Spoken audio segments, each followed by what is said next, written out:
Menopause के बाद लड़कियों की बोन्स कमजोर होने लग जाती हैं, मेनोपॉज के बाद कैल्शियम निकल जाता है हड्डियों का, हड्डियां खोखली हो जाती हैं, ऑस्टियोपोरोसिस। हमारी दादी के तो नहीं हुआ। तुम्हारी दादी की लाइफ में एक चीज नहीं थी जिसको तुम कहते हो फास्ट फूड।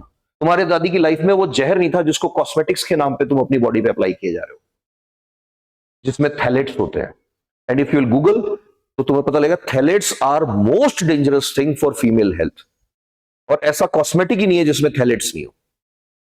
अब कोई मेल अगर ऐसा बोले कि हमारे दादाजी वाली लाइफ में ऐसा क्यों नहीं था, तो एक पॉल्यूटेंट होता है PM 2.5, एक पॉल्यूटेंट होता है माइक्रोप्लास्टिक। मेल के टेस्टिस में माइक्रोप्लास्टिक पहुंच गया है, और बहुत जगह टेस्ट हुआ है लड़कों के टेस्टिस में माइक्रोप्लास्टिक है। तो तुम गूगल करोगे तो तुमको पता लगेगा हर जनरेशन के साथ एक मेल हार्मोन होता है टेस्टोस्टेरोन। मेल ही किसकी वजह से है? टेस्टोस्टेरोन की वजह से। हर जनरेशन के साथ टेस्टोस्टेरोन का लेवल गिरता जा रहा है, गिरता जा रहा है, गिरता जा रहा है। और अगर ऐसे ही ड्रॉप होता रहा तो विद इन 3 जनरेशन, सिर्फ 3 जनरेशन बाद एक ऐसी जनरेशन आएगी बाप ही नहीं बन पाएंगे लड़के बिना मेडिकल साइंस की हेल्प के। अब एक क्वेश्चन आता है कि why no one is speaking against these things?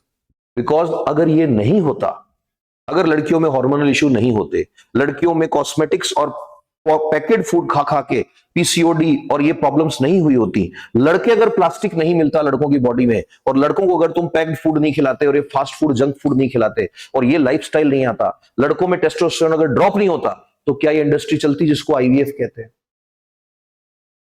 अब तुमको लग रहा होगा इस इंडस्ट्री से क्या फर्क पड़ता है? सर, फर्क पड़ता है। तुम थोड़ा दिमाग लगाओ। एक पेशेंट अपनी जिंदगी में 1 लाख रुपए की दवाई नहीं खाता, और IVF का ट्रीटमेंट कहां से शुरू होता है? स्टार्ट ही कहां से होता है? 1.5 लाख रुपए से। एंड ये इतना सेंसिटिव इशू है, इसको कोई बात नहीं करना चाहता। और मिनिस्टर्स तो तुमको पता ही है, तुमसे ज्यादा एजुकेटेड है, तो वो तो अक्सर तुमने देखा पार्लियामेंट में they keep on discussing how we should deal with microplastic. सुना होगा ना कई बार, ओपोजिशन भी कई बार बात करता होगा।